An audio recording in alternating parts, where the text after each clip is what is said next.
Hello everyone, দুদিনমান দেখিলেনে ৰ'দ দিছিলে যে তাৰপিছত লাগিলে চাগে বেলজিয়াম আকাশখনৰ যে ইহঁতক বহুত বেছি ৰ'দ দি দিলো সেইকাৰণে আকৌ বৰষুণ আৰম্ভ হৈ গ'ল আৰু কেইদিনমান আগতে মই এটা নতুন কুকিং সিৰিজ ষ্টাৰ্ট কৰিছিলো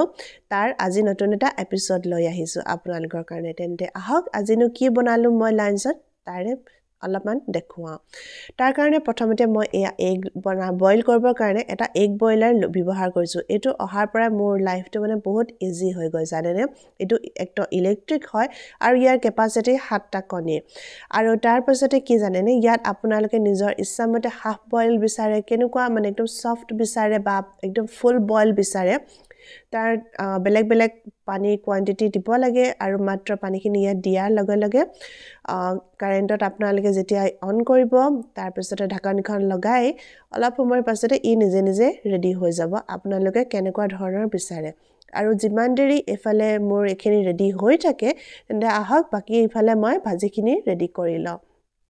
ইয়া প্ৰথমতে মই ভাজিখিনি বনাবৰ কাৰণে অলপমান তেল গৰম কৰি তাতে পিয়াজটো ভাজি লৈছো মই যে কুকিং সিৰিজটো ষ্টাৰ্ট কৰিছো ইয়াত মানে মই সিম্পল কিছুমান মিল কেনেকৈ মই বনাই আছো এই বিদেশত আহি মোৰ এই ভাৰতীয় পৰিয়ালটোৰ কাৰণে তাকে মই দেখুৱাবলৈ আপোনালোকক চেষ্টা কৰি আছো এয়া দেখিলে আজি মই বনাইছো বিন আৰু আলুৰ এখন সিম্পল ভাজি যত মই একো মছলা ব্যৱহাৰ কৰা নাই আজি অকল নিমখ আৰু হালধি দিছিলো আৰু আনফালে মই দাইলখিনি তেল মাৰিবৰ কাৰণে প্ৰথমতে তেল অলপমান গৰম কৰিলো তাতে পাঁচফোৰণ ফুটালো আৰু অলপ 2 ফুটামান ইয়াত ৰসুন মই থেতালি ইয়াতে দি দিলো ৰসুন আৰু পাঁচফোৰণৰ যেটো ফ্ৰাই হৈ যোৱাৰ পিছত গোন্ধ সেই গোন্ধটো মোৰ দাইলত একচুয়ালি বিৰাতে বেছি ভাল লাগে একাৰণে মই প্ৰায় ব্যৱহাৰ কৰো এই দাইলত আৰু তাৰ পিছতে ইয়াতে অলপমান পিয়াজ সৰুকৈ মিহিকৈ কাটি ইয়াতে ফ্ৰাই কৰি লৈছো আৰু আজি মোৰ এই ভিডিওটো আপোনালোকে কোন কোন ঠাইৰ পৰা চাই আছে মোক জনাবচোন বাৰু মই জানিবলৈ পালে বহুত বেছি সুখী হ'ম আৰু যি সকলে মোৰ চেনেলটো সাবস্ক্ৰাইব কৰা নাই আজিলৈকে প্লিজ মোক চেনেলটো সাবস্ক্ৰাইব কৰি মোক আৰু অলপমান আগবাঢ়ি যাবলৈ সহায় কৰিব আৰু মোক মৰম চেনেহ দি যাব আজি ভিডিওটো কেনেকুৱা লাগিলে হেতু কবলৈ নাপাহৰিব আৰু এয়া আনফালে দেখিলে মোৰ পিয়াজখিনি যেতিয়া ভজা হৈ গল তাতে মই এটা বিলাহী দিলো তাৰ পিছতে অলপমান নিমখ আৰু অলপমান হালধি হৈতে ধুনীয়াকৈ গুটেখিনি মই হিজাই লম আজি মই মসুৰ দাইল বনাইছো মসুৰ দাইলৰ এয়া এখন সিম্পল কৈ বনাইছো মই আসলতে বহুত বিশেষ একো মছলা ব্যৱহাৰ নকৰো প্ৰায় মানে ডে টু ডে খানাত আৰু আনফালে আজি মই যে এক কণী বইল কৰি আছিলো সেই কণী কিটা গুছাই ধুনীয়াকৈ অলপমান মাজতে কটাৰীৰে দাগ লগাই ললো আৰু তাৰ পাছতে ইয়াতে অলপমান নিমখ আৰু হালধি সানি ললো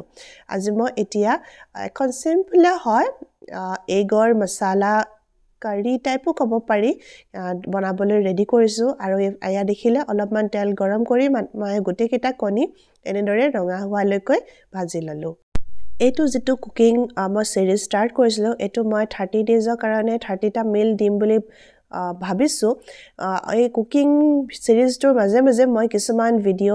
ধৰক ডেইলি ভিডিও হওক বা বাকি কিছুমান এনেকুৱা ভিডিও দি থাকিম আপোনালোকক আৰু এইখিনিতে আপোনালোকে মোক প্লিজ এটা কথা কৈ যেন হেল্প কৰে মই নেক্সট ভিডিওটো আপোনালোকে কি চাব বিচাৰে জনাবচোন আৰু এয়া দেখিলে মই বাকি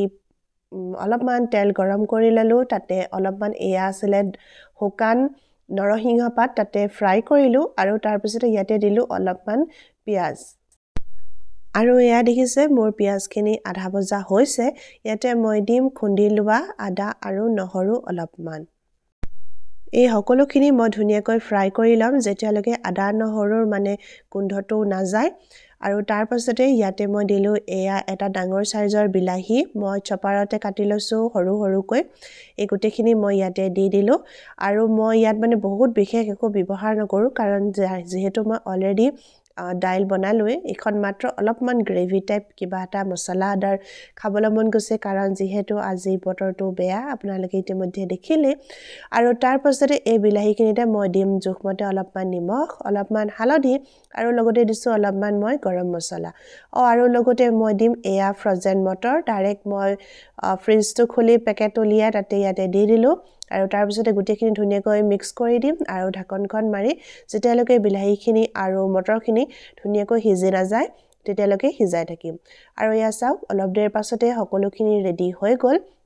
আৰু তাৰ পিছতে ইয়াতে মই দিম অলপমান পানী যাতে অলপ গ্ৰেভি টাইপ এটা ৰেডি হৈ যায় তাৰ পিছতে ইয়াতে দি দিম মই বাকি যে ফ্ৰাই কৰি ৰাখিছিলোঁ কণীকেইটা সেই কণীকেইটা দি দিম আৰু অলপমান উতল অহালৈকে গোটেইখিনি যাতে ধুনীয়াকৈ এটা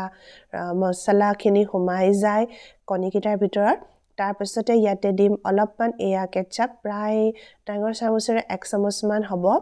তাৰ পিছতে সকলোখিনি ধুনীয়াকৈ কৰি দিম মিক্স আৰু ইয়াত দেখিছে মই বহুত বেছি গ্ৰেভি কৰা নাই অলপমানহে মই এনেকৈ গ্ৰেভি ৰাখি থৈছোঁ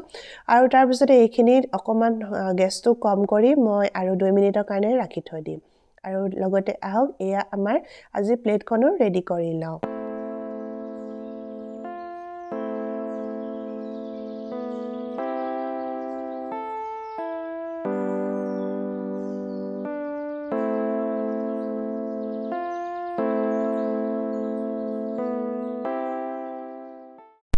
আৰু এয়া চাওক আজি আমাৰ ডাৱৰীয়া বতৰৰ জুতি ৰেডি হৈ গ'ল এগ মছলা গ্ৰেভি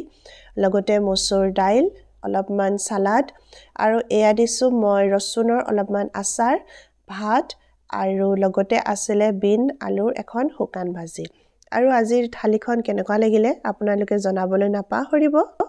ভিডিঅ'টো শেষলৈকে চোৱাৰ বাবে সকলোকে বহুত বহুত ধন্যবাদ নতুনসকলে চেনেলটো সাবস্ক্ৰাইব কৰি দিব বুলি মই আশা কৰিলোঁ অন্য এটা ভিডিঅ'ৰ সৈতে আকৌ লগ পাম তেতিয়ালৈকে সকলো সুস্থ থাকক বাই